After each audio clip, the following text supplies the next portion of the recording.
empezamos el segundo encuentro del libro que estamos leyendo, Feminismos, debates teóricos contemporáneos, y hoy toca hablar sobre el apartado 2 del capítulo 1 que empezamos en el encuentro anterior, que se llama El pluralismo teórico, la diversidad y el sufragismo. Bueno, y acá tiene una serie de títulos este apartado. Los voy a leer así rapidito. Los orígenes en Estados Unidos, distintas fuerzas políticas e intelectuales, la apelación al universalismo ético, el abolicionismo, la declaración de sentimientos de Seneca Falls, la acción colectiva, las fisuras del universalismo, la voz de las mujeres negras, el discurso de la excelencia de las mujeres, los movimientos de templanza, el liberalismo utilitarista, el marxismo, las mujeres trabajadoras, estrategias de lucha, la internalización y el activismo sufragista, y la explicación de la opresión por Simone de Beauvoir.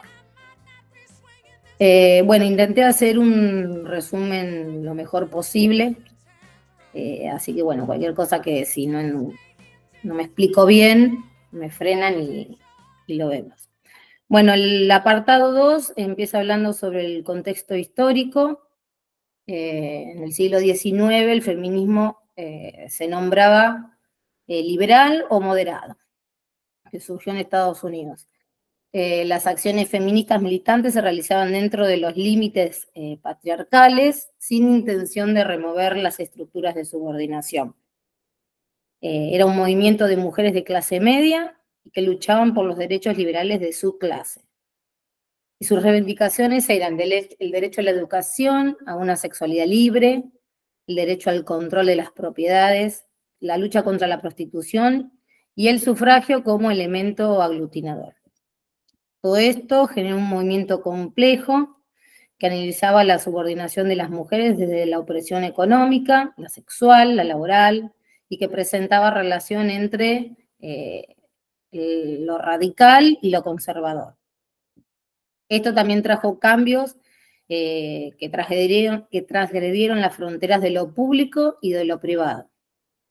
También una reformulación del ser ciudadana y una nueva construcción de la identidad femenina. Después el libro avanza un poquito comparando un poco el contexto en Europa y puntualmente en Francia, decía, con Estados Unidos. En referencia a la evolución del discurso de la ciudadanía y el derecho de las mujeres, en Europa las reivindicaciones no habían sido reconocidas por la gran mayoría de las mujeres, cosa que en Estados Unidos sí. Ahí hubo alianzas fructíferas con mujeres de clase media que permitieron los éxitos políticos, como por ejemplo el derecho al aborto. También comparaba el origen del movimiento feminista. En Europa decía que estaba enfocado desde el laicismo en ideales ilustrados y revolucionarios que cuestionaban las estructuras de poder. En cambio, en Estados Unidos se apoyaba en el abolicionismo y en la reforma moral, y estaba ligado a diferentes movimientos religiosos como apoyo político. Con respecto al desarrollo de las voces feministas, en Europa eran voces más aisladas, solitarias, estaban más dispersas y eran más individualistas. En cambio, en Estados Unidos hubo una resonancia colectiva que devino en un movimiento social significativo, hubo más organización. Y después focalizaban en los problemas que había en ambos países. En Europa puntualizaba la pobreza, y en cambio en Estados Unidos el problema era más la discriminación racial y étnica de la sociedad. Bueno, después puntualiza en esta presidencia de Jackson, que fue el 7º presidente de Estados Unidos en 1829. Bueno, habla un poco ahí de la cultura política que se focalizaba en la educación, en el éxito laboral, en la participación activa en la vida pública, y todo esto basado en el mérito personal y en el vínculo con la comunidad. Pero que en realidad en la sociedad las expectativas para las mujeres se esperaba de las mujeres, ¿no? La sumisión, la piedad la pureza, la domesticidad. Pero a pesar de todo eso, las mujeres se beneficiaron al integrar la política con la vida cotidiana. Bueno, la apelación al universalismo ético, la vindicación feminismo ilustrada, tomó como argumento central esto del universalismo ético, que proclamaba la universalidad de los atributos morales para todas las personas. Y el sufragismo, en este siglo XIX, toma este legado también como argumento principal, y bueno, y expresa estos principios en el discurso feminista relacionados a la apelación a la justicia, a la igualdad, puntualmente como derecho natural y universal, el republicanismo y la afirmación de los derechos individuales. El siguiente título habla sobre el abolicionismo, que hace suyas las aspiraciones universalistas, la igualdad para toda la raza humana, el movimiento de reforma moral radical incorpora en su lenguaje este nuevo concepto sobre los derechos. Bueno, el abolicionismo se une al sufragismo y comparten plataforma de derechos humanos para todas las personas, independientemente de la raza y del sexo. El impacto que tiene el abolicionismo en el sufragismo tiene que ver con la extensión del discurso abolicionista. Incorporan esto del derecho al aborto, la autoridad patriarcal y los problemas de abuso físico y la violencia sexual. Bueno, y la elaboración del discurso sufragista es un discurso independiente, centrado en los derechos de la mujer, porque decía ahí en el texto que en aquella época la opresión en función del sexo era más difícil de eliminar que el de la raza. Apelan también a la universalidad, articula con identidades diferentes, los negros, las mujeres, y surge, en este movimiento surge la contradicción entre igualdad y diferencia. Bueno, este es un parrafito que seleccioné porque me hizo relacionarlo mucho con la actualidad. Los grupos marginales que no tienen acceso a la esfera pública tienen que reclamar su inclusión formulando un argumento paradójico. Por un lado, apelando a la universalidad, y por otro, construyendo y articulando su identidad e intereses de una forma diferente, como negros, como mujeres. Por esto el discurso de las feministas ha sido aparentemente contradictorio. La igualdad frente a la diferencia. De modo que nos encontramos con que en un mismo momento se postulaban dos discursos. Bueno, después ya en 1848 se publica el texto fundacional del feminismo en Estados Unidos llamado Declaración de Sentimientos.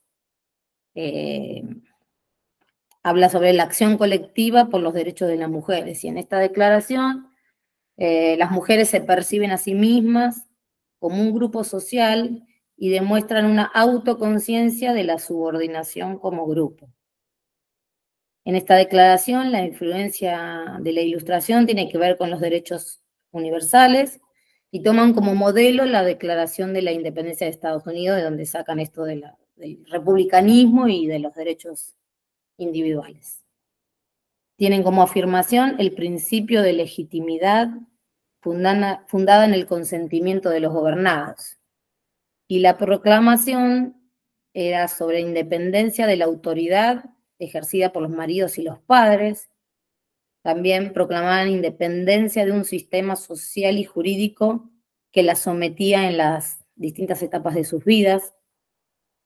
Y proclamaban la sustitución de un gobierno por la fuerza en lo público como en lo privado, por un gobierno democrático, señalando la relación entre consentimiento, democracia y sufragio. Bueno, también había algunas discrepancias que tenían que ver con los intereses y las aspiraciones de las mujeres de clase media, reivindicando la entrada al mercado de trabajo por encima del derecho al voto. Esto, cuando se hizo la votación para definir, esto del derecho al sufragio no obtuvo unanimidad y no lo tenían como un objetivo prioritario. Para ellas lo más importante era la incorporación de la mujer al ámbito laboral.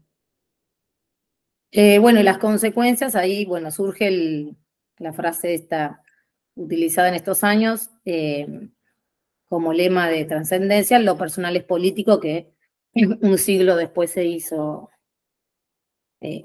utilizó mucho en el movimiento feminista. Bueno, después habla de las fisuras del universalismo, donde ahí aparecen las voces de las mujeres negras. Bueno, y las autoras hablan de esta filósofa que fue esclava en el estado de Nueva York, llamada, no sé cómo se pronuncia, Sojourner, algo así. Bueno, ella introduce por primera vez la idea de interseccionalidad entre raza y sexo a través del feminismo de las mujeres negras y plantea el quiebre de la identidad homogénea y hegemónica, que era la afirmación de las sufragistas. Esto lo puse yo, porque es lo que me dio a entender a mí, como que era la universalidad falsa. Y la reivindicación de la lucha por la inclusión, pero apelando a criterios universalistas, abriendo la puerta a la igualdad y no a la diferencia, y a su identidad como mujer y no como negra.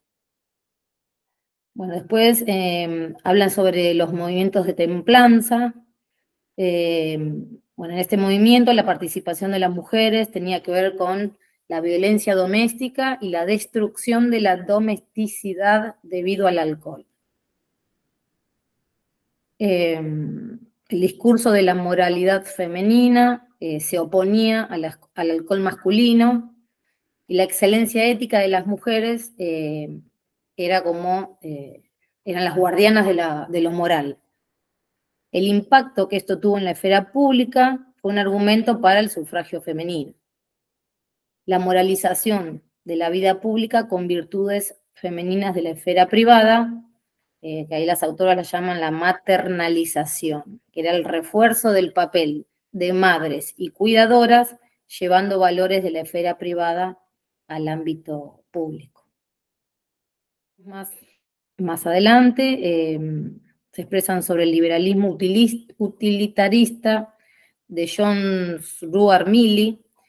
Este señor tenía como principios liberales, bueno, la primacía moral de cada persona frente a cualquier colectividad, el igualitarismo, el universalismo, la igualdad de oportunidades para el progreso de las personas, y además le agrega este principio utilitarista que tiene que ver con alcanzar la mayor felicidad para el mayor número de personas. Bueno, y acá sinteticé un poquito las ideas más importantes de este señor. Bueno, habla de la subordinación de las mujeres, que iría en contra de las ideas liberales utilitaristas, rechaza el esencialismo de la naturaleza femenina, señala que las diferencias entre hombre y mujer son de origen social y cultural. Dice que el origen de la subordinación se encuentra en la inferioridad física femenina. No reconoce que esto se transforme en un reconocimiento social de la ley del más fuerte que asegure una inferioridad moral y legal. Utiliza la analogía entre la situación de las mujeres y la esclavitud. Devela la falta de libertad de las mujeres en la sociedad pretendida liberal. Ataca la idea de que la autoridad está basada en la fuerza y no en el libre consentimiento. Esa ley del más fuerte le da poder a los hombres como raza, como clase. El poder patriarcal, como dominación masculina mediante el pacto interclasista. Señala que los beneficios sociales se incrementarían si las mujeres se les procurara el derecho a la educación.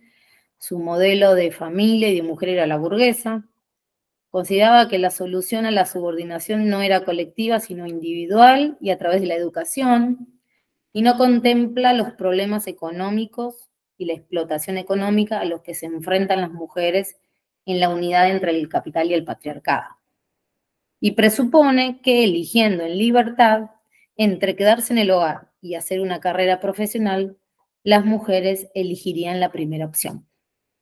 Bueno, después las autoras refieren al marxismo y puntualmente a las mujeres trabajadoras, también hacer una pequeña comparación del socialismo en Europa, que la cuestión de la emancipación femenina estaba ya más ligada al socialismo, y en cambio en Estados Unidos no tuvo una buena conexión con la clase trabajadora.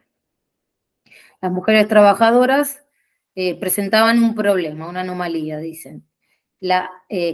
Si podía ser compatible la feminidad y el trabajo asalariado. Y acá es donde surge este concepto nuevo referido a la cuestión de la mujer, donde ahí el libro se hace algunas preguntas, como por ejemplo si podrán ser compatibles estos problemas, qué tipo de trabajadora era una mujer y si debía obtener el mismo salario que los hombres. Bueno, después, en relación a esto, habla de los movimientos utópicos socialistas. Bueno, la sociedad socialista del futuro estaría organizada en función de los intereses de las personas y las tareas domésticas y de cuidado serían realizadas comunalmente. Planteaban una transformación radical de la sociedad, donde la propiedad privada y el matrimonio y la división sexual del trabajo en la esfera privada fuesen eliminados como fuentes de desigualdad. Marx planteaba la opresión de la mujer a través del matrimonio y la familia, y esta última como unidad económica dentro del capitalismo. En cambio, para Engels, la opresión de la mujer era a través de la propiedad privada y de su exclusión del proceso productivo. Bueno, y todo esto dentro de la idea de que la subordinación de la mujer y el conjunto del proletariado tiene su origen en la explotación capitalista, cuyo instrumento es la familia monogámica.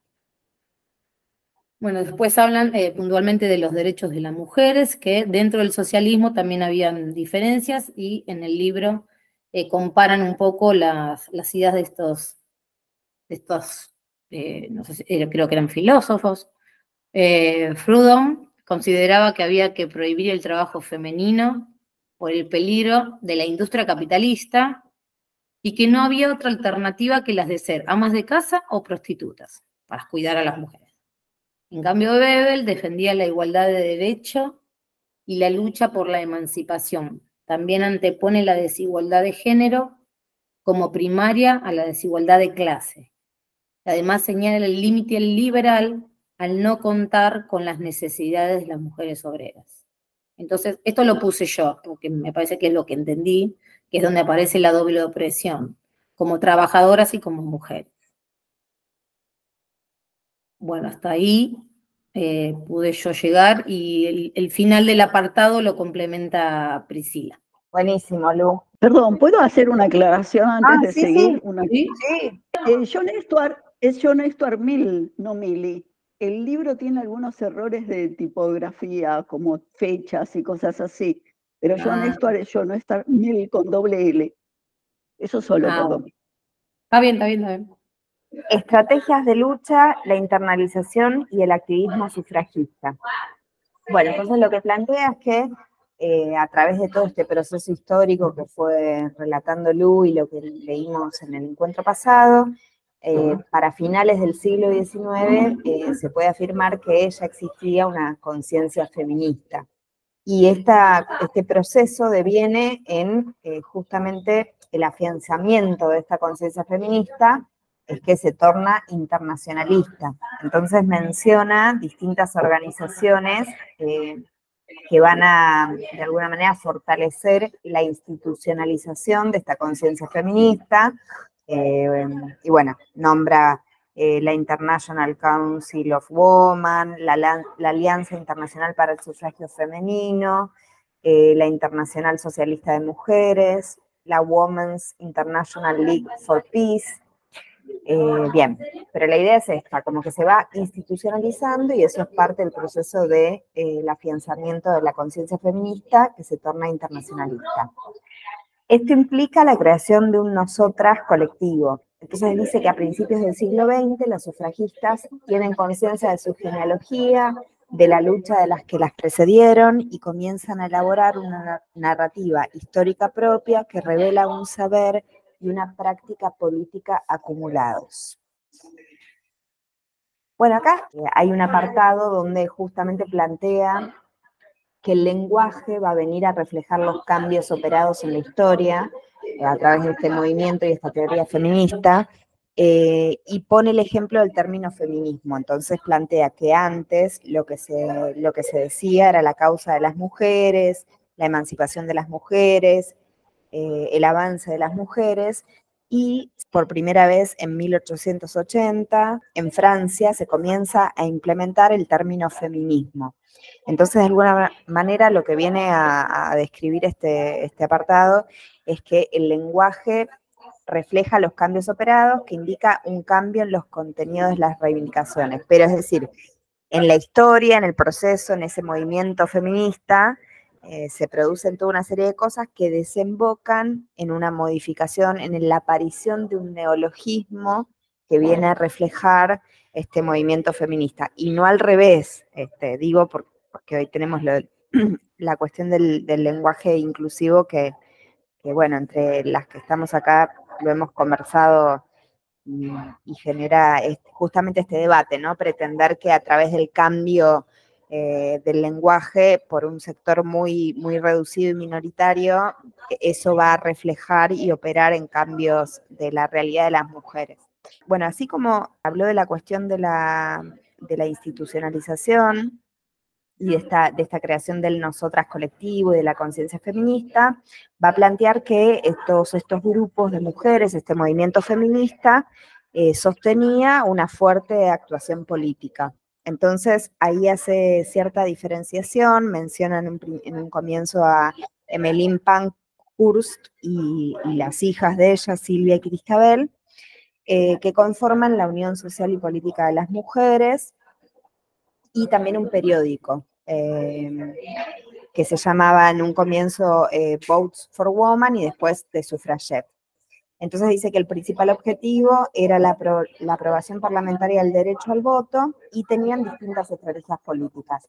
Y acá menciona que hay ciertas diferencias, o sea, justamente el apartado nos refiere que hay una diversidad, ¿no? Que hay una diversidad en las posiciones, en las estrategias, en los pensamientos, y en el texto acá menciona una específica entre las sufragettes y las sufragistas, y dice que las sufragistas no acordaban con las tácticas violentas y radicales que buscaban el derecho al voto por medios legales, y las sufragettes, entre las que se encontraban las Pankhurst, empezaron a través de todas las negativas que recibían, ¿no? O sea, no es que en un comienzo fue así.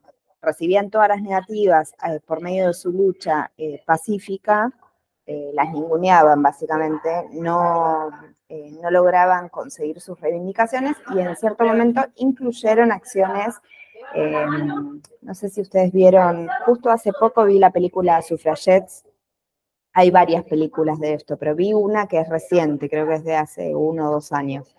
Entonces muestran que ellas, no sé, rompen la vidriera de determinado local específico o hacen este tipo de cosas. Y lo del tema de la huelga de hambre, como las perseguían y las encarcelaban, hacían huelga de hambre. Y bueno, y acá lo que viene a relatar es que justamente todas las situaciones por las que pasaron estas mujeres, donde las forzaban a comer, les ponían sondas básicamente y las forzaban a comer con técnicas absolutamente violentas que disfrazaban como supuestas intervenciones médicas y demás.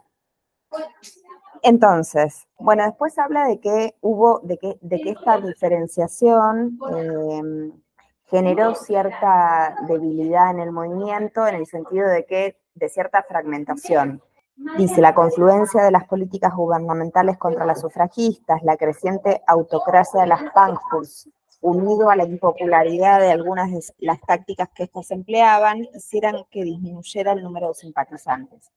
Y ahí lo que plantea es que en 1914, bueno, con la Primera Guerra Mundial, se detiene la lucha sufragista ante el escenario bélico, y estas mujeres de alguna manera se montan en la causa nacional en cada uno de los países para afrontar esta situación bélica. Bueno, va a dar la información de algunas fechas, obviamente son algunas, ¿no? Faltan un montón, pero algunas fechas en las que efectivamente se consigue este acceso al derecho al voto para las mujeres. Acá están las fechas, bueno, Dinamarca, Rusia, 1917, Austria, Luxemburgo, Irlanda, Alemania, Suecia. Yo agregué la de Argentina, porque bueno, en el libro no está, pero a nosotras nos interesa particularmente. Y después, bueno, habla específicamente de la situación en España, eso lo paso. Después llegamos al último apartado al último subapartado de este apartado 2, que viene a introducir el segundo sexo de Simone de Beauvoir. Entonces dice que en Francia, retomando este dato de que en 1945 las francesas consiguen el derecho al voto, dice, bueno, 4 años después, Simone de Beauvoir escribe El segundo sexo, en 1949. Lo que vienen a plantear las autoras es que es una obra que está a destiempo. Entonces dicen que por un lado, la lucha del sufragismo, una vez que se consigue el sufragio, de alguna manera el núcleo central de esa lucha pierde un poco el sentido, específicamente en relación al derecho al voto, y que esta obra viene a anticipar cuestiones que se van a retomar posteriormente dentro del movimiento feminista. Entonces, por eso dice que es un poco a destiempo. Y plantea fundamentalmente que abre un nuevo camino en la teoría del feminismo, que es el de la explicación, o sea que se corre un poco de lo que había ocurrido hasta el momento, que tenía que ver con una cuestión más bien de acciones políticas o vindicativas, y que en este caso, en esta obra, lo que se busca es una explicación de esta subordinación. Entonces, un poco el eje está puesto ahí. Y otra cuestión que rescata, fundamental de esta obra, es la de la interdisciplinariedad, porque trata de dar justamente una explicación, de buscar los orígenes de esta desigualdad, de esta subordinación, de esta opresión que sufrimos las mujeres a través de la historia, la psicología, la biología, la antropología. Bueno, dice que la obra se centra en un interrogante fundamental que es ¿qué significa ser mujer? Y entonces toma 2 ejes fundamentales. Uno tiene que ver con la otredad, y el otro con la construcción cultural de esta famosa frase, no se nace mujer, se llega a serlo, que lo que vienen a plantear las autoras es que de alguna manera es una explicitación precoz del concepto de género. Entonces, con respecto a esto de ser la otra, dice en un momento, de la misma manera que el esclavo se reconoce en la conciencia autónoma del amo, la mujer se reconoce en el varón y busca en él su futuro y sus valores. No se reivindica como sujeto porque carece de medios concretos para hacerlo, porque vive el vínculo necesario que la ata al hombre sin plantearse una reciprocidad, y porque a menudo se complace en su alteridad. Entonces, en ese sentido, es la otra, porque el hombre se define a sí mismo por sí mismo, pero la mujer, producto de, bueno, esto incipiente que ella empieza a esbozar, que tendrá que ver con el género, se define en función del hombre. Entonces, a eso va con la otredad. Después habla de la causa de la opresión. Bueno, ella dice, lo ubica probablemente en edad de bronce, dice que las mujeres quedaron excluidas de las expediciones guerreras y culturalmente la superioridad no la tiene el sexo que engendra, sino el que mata. Y en ese sentido, Simone de Beauvoir no acepta la inferioridad física de las mujeres como causa de la subordinación, sino la interpretación cultural de la reproducción como un hecho que no procura la trascendencia. Y bueno, y ahí vamos de nuevo con lo de la construcción cultural, que afirma el complejo origen cultural y social de lo que es ser mujer, en este sentido de el género como aquello que se monta sobre nuestro sexo biológico, históricamente dejándonos en un lugar subordinado y oprimido. Bueno, el final del capítulo nos muestra una anticipación teórica y los hitos fundamentales de la teoría feminista, o sea, este libro ubicado como uno de los hitos fundamentales, porque precisamente produce ese viraje, ese pasaje de lo reivindicativo a lo político a tratar de estudiar, de generar más contenido para esa genealogía, explicando de dónde viene y cómo surge esta subordinación. Y ahí termina, ahí dejo de compartir. No sé si se pudo escuchar porque elegí el peor bar del mundo, pero bueno. Bueno, y hasta acá estamos, ahora podemos intercambiar, ¿no? Abierto a la que quiera hablar. Sí, yo quiero hablar. No, a mí, yo que no sé nada de feminismo, nada, me sorprendí con el 90% de lo que leí, puntualmente sobre la página que habla esto de la maternalización y cómo se considera a la mujer con todos los valores perfectos y que eso lo tenía que llevar a la sociedad como a criar a toda la sociedad, digamos, con esos valores. Me impactó mucho leer eso. Tremendo. Maternalizar a la sociedad, no sé. Tremendo, no sé. Eso fue lo que más me choqueó, digamos. Todo me pareció buenísimo de saber cómo se fue desarrollando todo, pero eso puntualmente. Sí, es tremendo. No, yo quería aportar algo chiquito. Era con respecto, bueno, yo más o menos, a mí el feminismo me interesa, pero desde el lado más socialista, ¿no? Y es interesante este tipo de lectura porque fragmenta, es como ver yo lo asocio con la salud, como una tomografía, porque como los autores van describiendo y vos ahí vas entendiendo, digamos, más allá que sabemos que es un sistema, pero cómo quieren reafirmar, por ejemplo, yo leía páginas anteriores de que los salones me hiciste acordar al bar que estás, Priscila, porque buscaste un bar literario. Literario no tiene nada. Pero bueno, las mujeres cómo se empezaban a formar en esos espacios literarios, que eran mujeres burguesas, y cómo descalificaban un poco a la mujer, no sé, la mujer, qué sé yo, del pueblo, por decirlo en ese momento, ¿no? Llevándolo así a la tierra. Y después, lo que decía en 1848, que uno de los puntos que dijo Lumila, era de que se abre la puerta a la igualdad de derecho, pero no se abre la puerta a las diferencias. Y eso es lo que le falta la vuelta de rosca, y ahora entiende como que me cae un poco la ficha. Yo he participado así en algunos encuentros y están, por ejemplo, o ves en las redes que dicen las marronas, o mujer negra, o sea, es como, no, pero si es el Encuentro Nacional de Mujeres no pueden estar ¿cómo se fue fragmentando? ¿Por qué se fue fragmentando? Porque no somos todas iguales. Y en eso de que no somos todas iguales surge la fragmentación, ¿no? Digamos, de diferentes corrientes y demás. O sea, está bueno que para mí como que hay parte lo que es estas de las corrientes que ahora yo entiendo por qué se van abriendo, porque, por ejemplo, donde se charlaba de tal o cual cosa, nos hablaban de las problemáticas, digamos que tenía, por ejemplo, qué sé yo tenía el derecho al voto. Hay un reel que vi el otro día y me pareció muy, muy gracioso, ¿no? Que decían el hippie con OSDE. Entonces le dice a la mucama, ¿terminaste con el cartel? Le dice, porque lo tengo que llevar a la plaza. ¿Por qué no venís conmigo? Y ella le dice, espere, señor, todavía no terminé. O sea, digo, ¿no? Y la mujer era una señora chica provinciana, ¿entendés?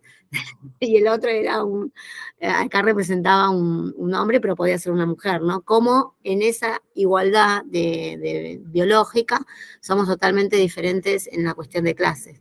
Por eso me quedó como esa frase como, bueno, se abre la puerta de igualdad de derechos, del voto, demás, de participar en la política, pero no pasaba lo mismo en las diferencias culturales y demás. Eso quería aportar. Me parece interesante ese punto porque es ahí donde está el meollo de la cuestión para mí. Bueno, nosotras alguna vez hablamos, no me acuerdo ya cómo era, pero qué sé yo, nos preguntábamos, ¿viste? Por el Día de la Mujer, si es el Día de la Mujer o el Día de la Mujer Trabajadora. Ahí esa diferencia, porque por ahí muchas veces se toman los dos títulos, pero me parece que una cosa es decir Día de la Mujer y otra cosa es decir Día de la Mujer Trabajadora. Bueno, ahí es como que hay también como un nudo a desatar, qué sé yo. Debate que no se da en profundidad, digamos. Me parece que es eso lo que falta. Queda como superficial. ¿Puedo decir algo? Hola. Adelante, Marta, adelante. No, yo me estoy escuchándolas, lo que me estoy preguntando es si esta cuestión de las decisiones y de la multiplicidad en que nos vamos dividiendo con nuestros objetivos es algo que nos sucede por una necesidad concreta, específica nuestra, o si de algún modo viene orquestado para dividirnos. Quiero decir, en tanto establezcamos especificidades, pero no nos apartemos de la lucha común, todo maravilloso. En tanto esto nos hace más que aceptarnos en las diferencias, nos hace dividirnos en la diferencia, creo que sirve al sistema patriarcal y no a nosotras. O sea, a ver, si es claro lo que quiero decir. El tema es, por ejemplo, es lo de la igualdad frente a la diferencia. ¿Es frente a la diferencia o es igualdad en la diferencia?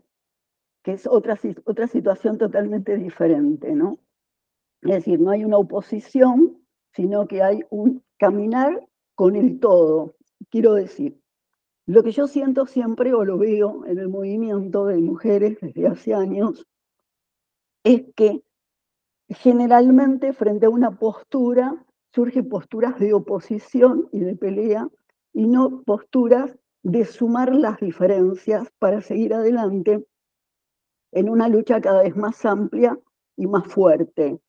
Quiero esto, es decir, yo creo que el hecho de que seamos blancas, negras, indias, oscuras, coloradas, de cualquier otro color, no implica que no tengamos la cuestión específica de la discriminación por el hecho de ser mujeres, que creo que es un eje aglutinador fundamental de no dejarlo de lado, como pasó en su momento con el voto.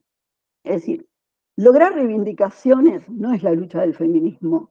Las reivindicaciones son pasos en la lucha. Creo que los objetivos son otros y es lo que nunca hay que perder.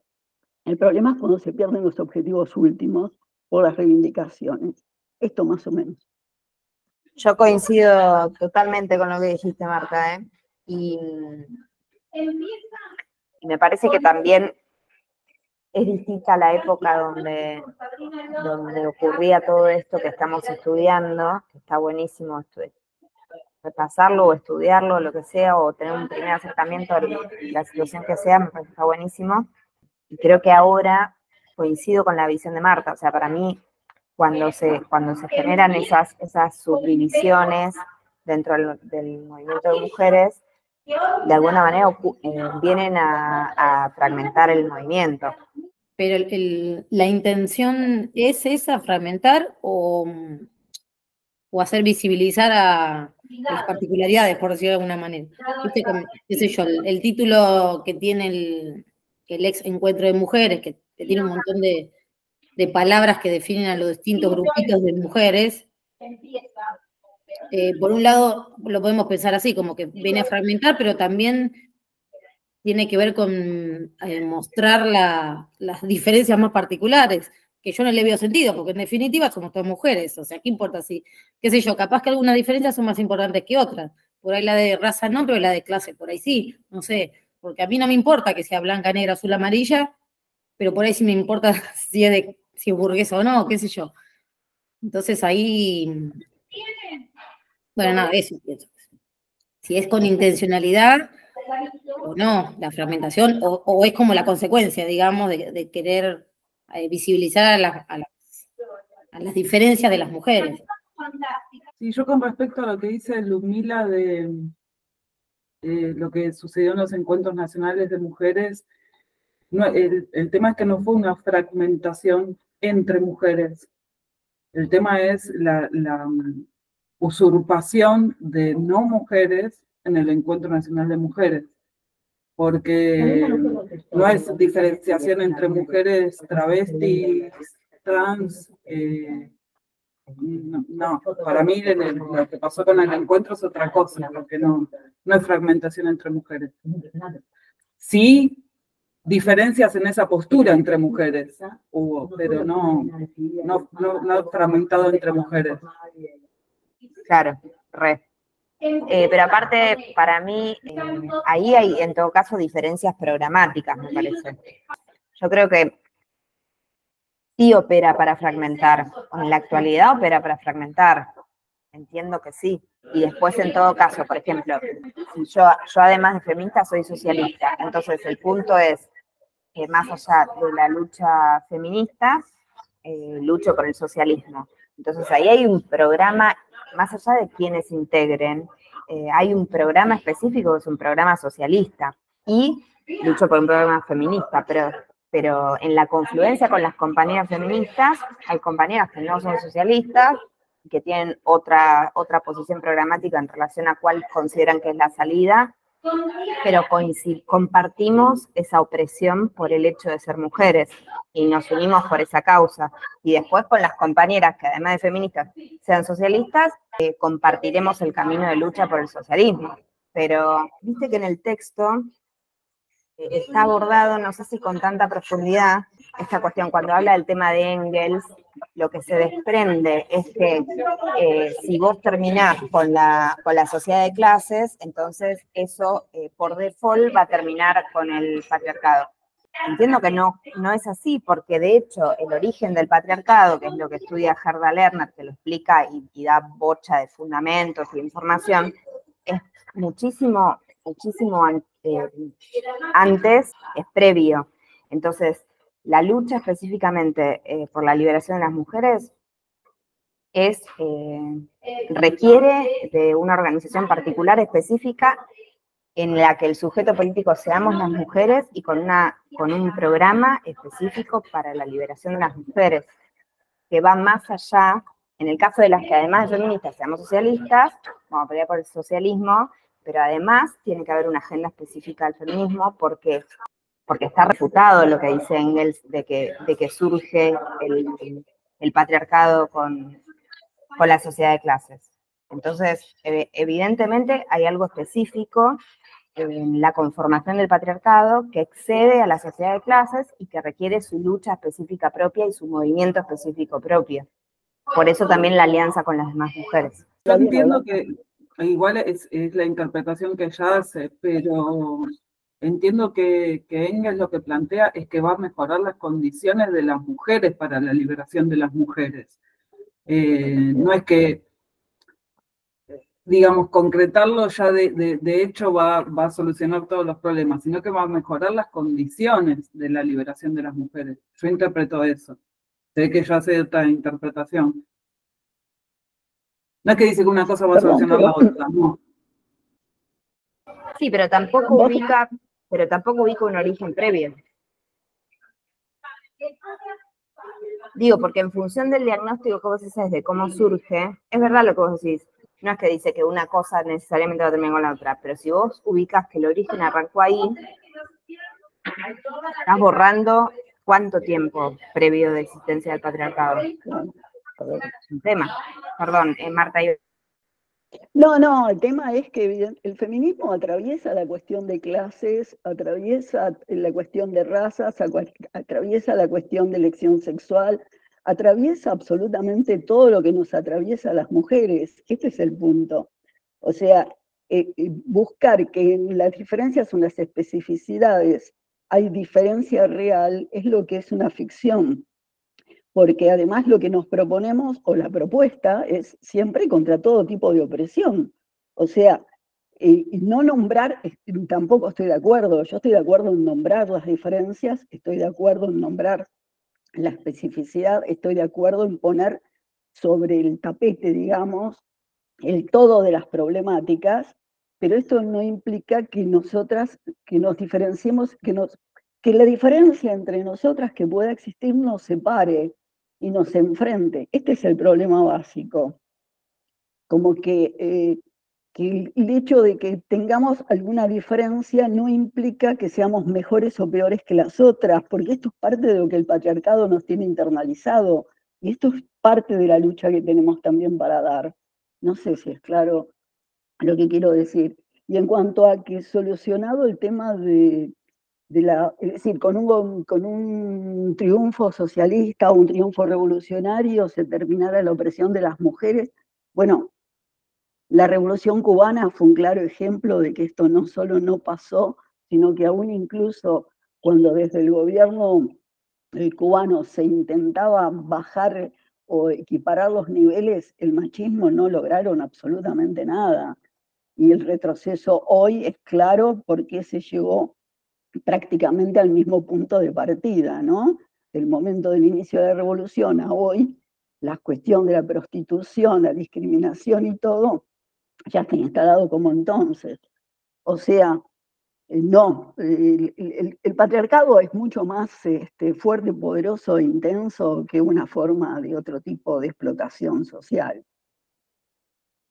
Disculpen, pero bueno, yo soy exclusivamente feminista y desde allí no estoy con los partidos políticos en líneas generales, aunque tengo el corazón, por supuesto, hacia la izquierda, no hacia la derecha, por suerte, pero de todas maneras creo que es mucho más fuerte y mucho más compleja la opresión de las mujeres que las otras. Y no acuerdo con ninguna, está claro, esto desde ya. La Rose, me imagino que sos vos. Hola chicas, perdón, estoy aterrizando en este preciso instante, entonces en lo que acomodo todo aquí, ya por favor, no quiero interrumpir, por eso me quedé callada. No, tranqui, tranqui. Estamos en la última media horita, pero igual quédate tranquila que después te ves el punteo y todo eso, pero lo que quieras participar del intercambio, Rose es una compañera de México que se suma hoy. Gracias chicas. Yo entiendo que cuando uno dice la doble opresión que sufrimos las mujeres es por sexo y por clase, no por trabajadora, pero bueno, eso es una discusión que viene a esto que decía Ludmila de que es el Día de la Mujer o el Día de la Mujer Trabajadora, bueno, eso es una discusión más amplia. Yo entiendo lo de doble opresión por sexo y por clase. El problema sería, a ver, que una es condición de la otra. Entonces, creo que el error que hace parte de la izquierda de pensar que solucionar un problema o solucionar el otro,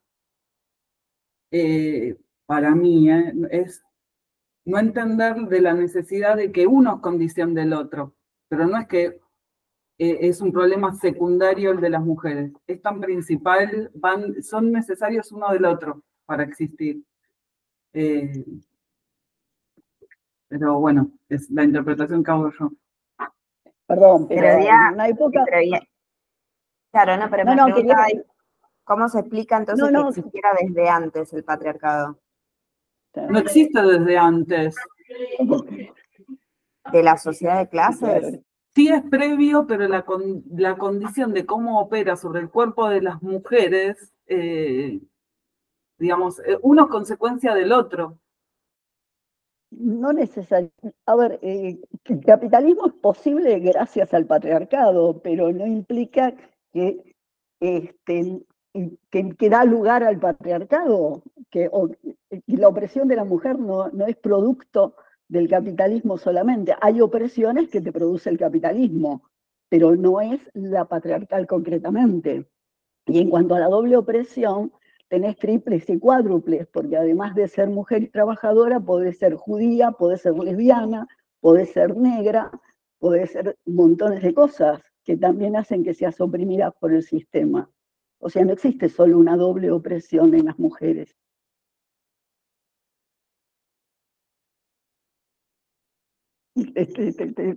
Tienes una cara confundida que me quedo, perdón.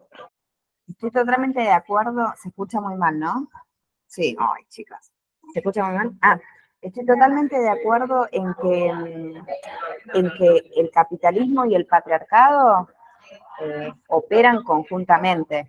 O sea, capitalismo y patriarcado operan conjuntamente. Estoy totalmente de acuerdo con eso y se retroalimentan. El capitalismo básicamente opera a través de leyes, en este caso busca valorizar valor.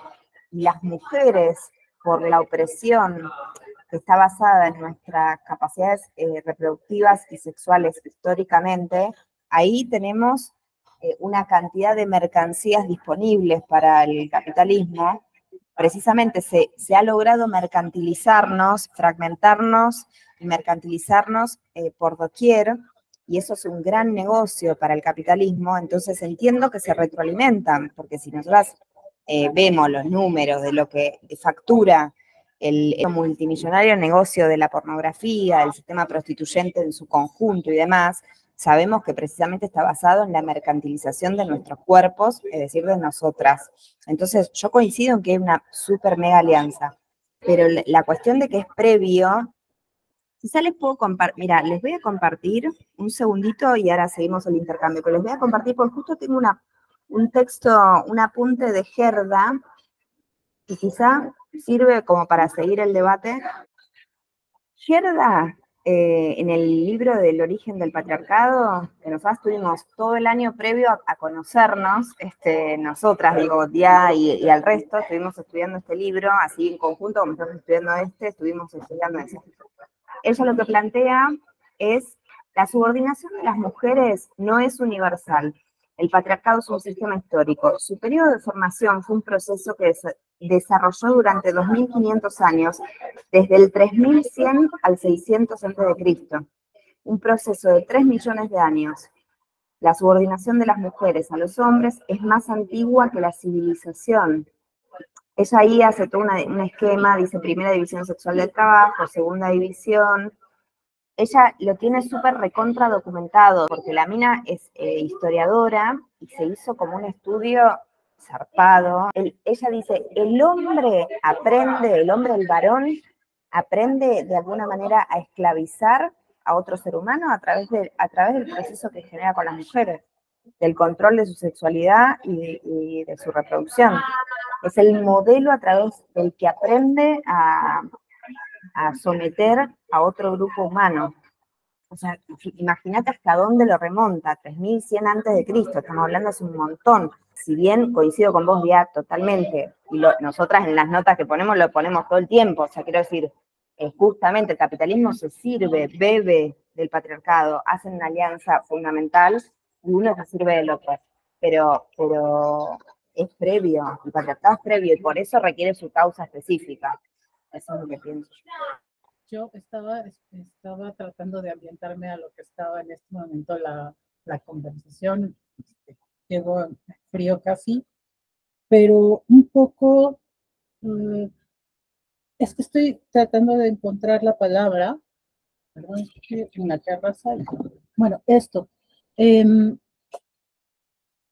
Justo yo estoy como totalmente de acuerdo con respecto a que los mecanismos opresivos con respecto a las mujeres son parte de la socialización histórica de la humanidad, pues, ¿no? O sea, depende de dónde se hayan encontrado los diferentes desarrollos culturales. Hay una característica que es coincidente en cada cultura, en la mayor parte de las culturas, ¿no? A mí me parece bien interesante porque no lo he conocido, porque no es algo que yo haya estudiado nunca, lo admito, que tiene que ver con los referentes históricos, digamos, por ejemplo, lo que me toca a mí en México, que es como la parte prehispánica, ¿no? O sea, para quienes somos latinoamericanas, en algún punto histórico, pues nos toca, ¿no? Esa parte. Hay como ciertas concepciones nuevas, relativamente hablando, históricamente hablando, que nos dicen que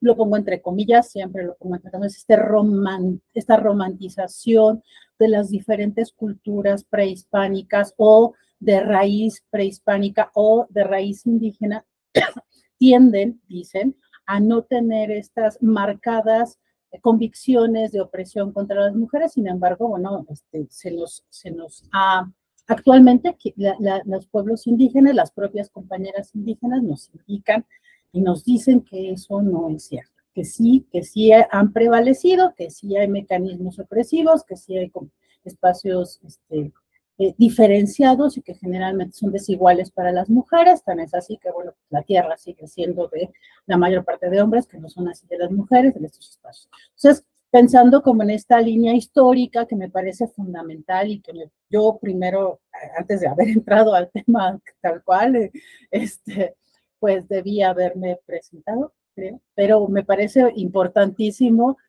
decir que, bueno, es fundamental generar estos espacios. Agradezco muchísimo la invitación y que se me permite estar y entrar en este momento, y sobre todo que podamos generar un espacio de dilucidación con respecto a un montón de cosas que generalmente están como dadas en el espacio, que todo el mundo cree que sabemos, pero no es cierto. O sea, yo lo veo todo el rato, en términos de incluso en las escuelas, en las universidades, ahora mismo con el asunto de el rollo de la filosofía descolonial, ¿no? Se han traído nuevas lecturas que a mí me parecen poco acertadas en algunos casos, que me parece que se tienen que poner en la mesa para discutirse seriamente, que hay que trabajarlos, y que un poco también me parece que hay que ser más rigurosas y rigurosos con respecto a este tipo de conocimientos que se nos están planteando como casi como dogmas. Entonces, la invitación que ustedes hacen para poder desarrollar estos espacios de análisis, de discusión con respecto a los procesos de la línea histórica, cómo estamos pensando a las mujeres, cómo se está pensando los procesos de organización social, porque de eso estamos hablando cuando hablamos del feminismo, de eso estamos hablando cuando estamos hablando de la condición de las mujeres, de procesos de socialización histórica. Entonces, a mí me parece bien importante lo que ustedes, lo poquito que escuché acá, pero basándome en la lectura y basándome en lo que he escuchado, me parece bien relevante y en el propósito mismo de estas charlas y estos encuentros. Entonces, lo saludo, lo celebro, lo agradezco y pues nada, ese es mi comentario. Muchas gracias. Bueno, y re contentas de que te hayas sumado, Rose. Para la próxima, ojalá te puedas conectar antes y así intercambiamos más. Pero muy, muy bienvenida. Nos quedan 15 minutos. Y yo aclarar que capaz que se interpretó mal. No digo que yo no dije que se dan al mismo tiempo. Obviamente que el patriarcado previo al capitalismo. Lo que me refiero es que cuando hablamos de Vicky, disculpa, después hay otra persona conectada acá y se me mezclan las conversaciones. Lo que me refería es que cuando hablamos de doble presión es por sexo y por clase, y que a veces cuando se dice que solucionar el problema de clase o a solucionar los problemas que tenemos como mujeres es un error, porque lo que dice Ángel es que va a mejorar las condiciones, digamos, luchar contra el capitalismo, va a mejorar las condiciones de lucha de las mujeres, pero no es que una cosa va a solucionar la otra. A eso me refería. No que se dan al mismo tiempo el capitalismo y el patriarcado. Digamos, el gineceo existía antes del capitalismo y era un lugar de control del cuerpo de las mujeres, y eso no hay duda. Eso. No, lo que yo pasa es que yo descreo que un cambio político partidario pueda modificar la situación de las mujeres si no tiene en cuenta el cambio concreto antipatriarcal. Porque en general, lo siento, pero acá discrepo, es porque los partidos políticos están manejados por varones y los varones no tienen ningún interés en dejar su poder de lado. Este es un problema concreto. De hecho, lo que estoy viendo por las redes sociales hoy, no porque yo esté en las redes, sino porque me mandan mensajes de las redes, lo que aparece desde la óptica de los chicos, de los masculinos, es terrorífico directamente. Entonces creo que la situación no es tan fácil como que un cambio del orden me salía explotación y no quise decir explotación, del orden del manejo económico del mundo cambie la situación de las mujeres. Creo que la cuestión es mucho más profunda porque creo que es mucho más complejo el sistema patriarcal que el sistema capitalista, porque lo tenemos internalizado tanto mujeres como varones, Y si vos ves lo que son los esquemas de poder, que son siempre masculinos, y lo que se está viniendo, porque no estamos tomando en cuenta lo que se nos viene, porque estamos leyendo lo que pasó, pero una cuestión es lo que pasó y cómo fue el movimiento histórico del feminismo hasta la fecha, o hasta Simone de Beauvoir en el caso de lo que estamos trabajando hoy, pero lo que tenemos como futuro por delante es muy aterrador.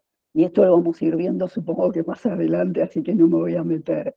Pero lo que se ha logrado en tantos años de lucha de las mujeres es mínimo, mínimo. Y este es un problema que sí, a mí me perturba profundamente.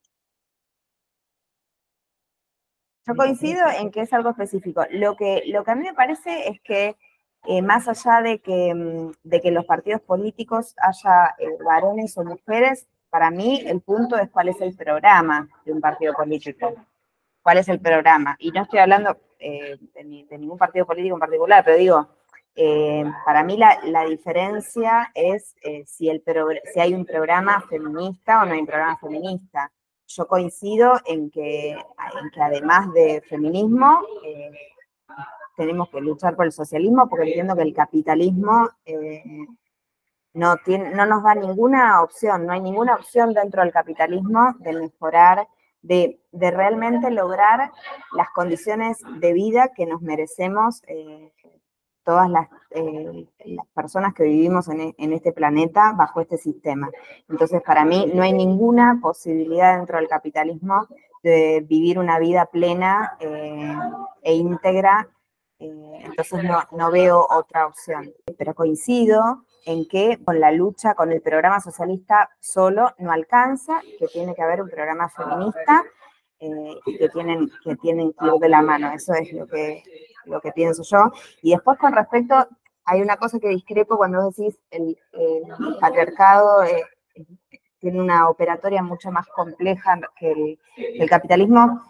Yo creo que las dos son operatorias muy complejas. El capitalismo tiene una operatoria muy compleja porque en verdad esa diferenciación, esa distinción de que es exclusivamente una cuestión económica, creo que justamente Marx viene a desterrar esto, cuando explica que se trata de un sistema que funciona con leyes y que en realidad se basa en, establece ciertas relaciones sociales de producción que ocupan y rigen transversalmente todo el tejido social.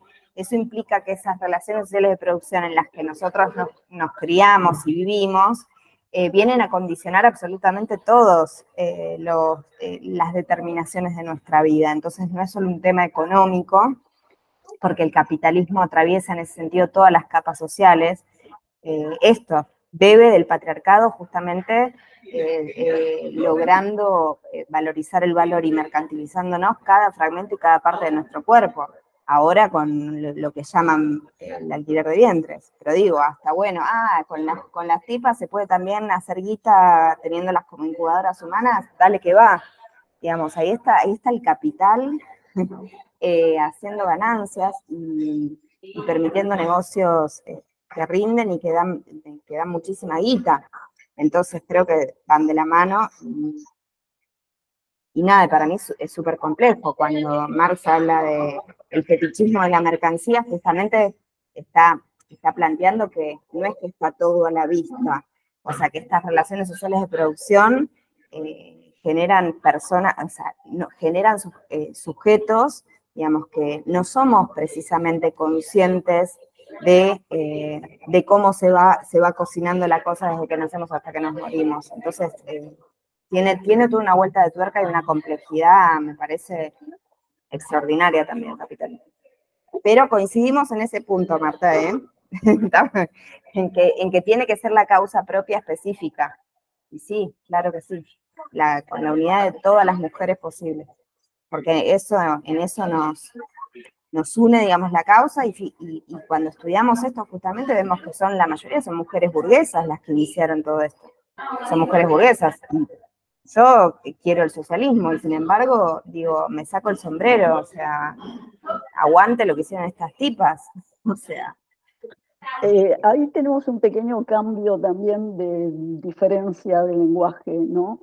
Yo creo que las mujeres burguesas son casi inexistentes.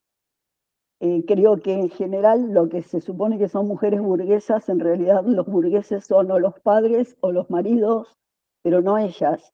Ellas devienen o las asimilamos como tales, pero no en función del mérito propio. Y esto es un tema también a tomar en cuenta, porque hablar de mujeres burguesas o de mujeres de clase media que se ocupan de situaciones de corte más de tipo liberal es no tomar en cuenta que las mujeres en general, en la ubicación que están, no es generalmente, y sobre todo en épocas pasadas, por mérito propio, sino que están allí porque devienen como hijas o esposas de. Y esto también me parece que hay que reverlo un poco.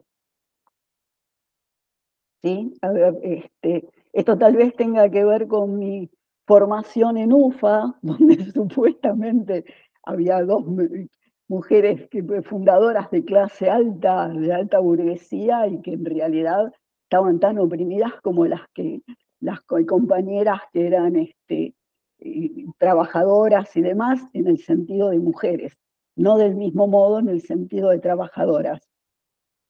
Pero creo que eso es una diferencia que es importante tomar en cuenta, que no es lo mismo una mujer que ocupa un lugar por pertenencia propia que la que no. Y en general, mujeres burguesas creo que son prácticamente inexistentes como tales, ¿no? Como explotadoras y como haber llegado de esa manera a esa clase social.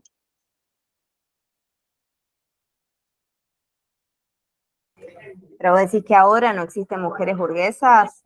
Entiendo No, yo no digo que no existan. No, yo no estoy diciendo no existen mujeres burguesas. Pero decís ahora en la actualidad. Digo que en general, cuando hablamos de mujeres burguesas, no siempre son por mérito propio. No digo que no haya.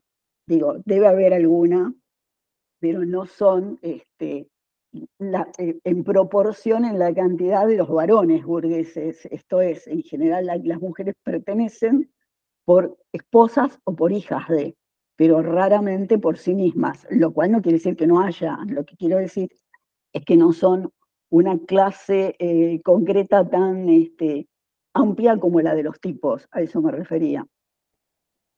Claro, Amalita de Fortabat existió. Por ejemplo, pero ¿cuántas Amelitas Bortabat existen? Ese es el punto. Yo no, por eso digo, no son tantas como al hablar de las mujeres burguesas parece que tuviéramos montones de mujeres burguesas y no es tal la cosa, como no hay tantas mujeres ejerciendo poder en el mundo.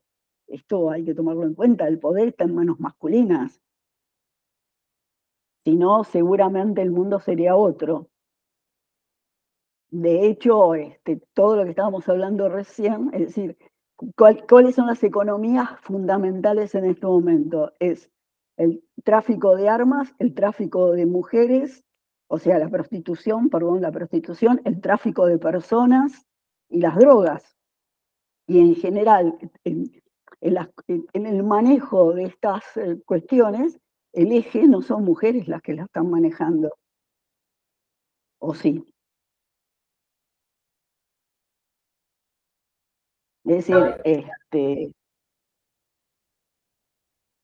cuando se hacen los encuentros de los grandes grupos políticos del mundo, la mayor parte de los que están allí sentados no son mujeres. Los que están trabajando ahora fundamentalmente por la inteligencia artificial, ¿somos mujeres acaso?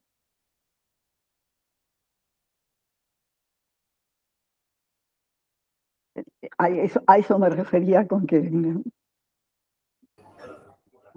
Yo solamente un poco, porque me brinca mucho esto, qué bueno que me brinque a mí, porque justo yo lo que veo es que hay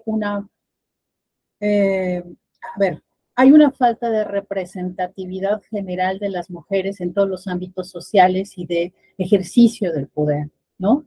Y las que están son operadoras.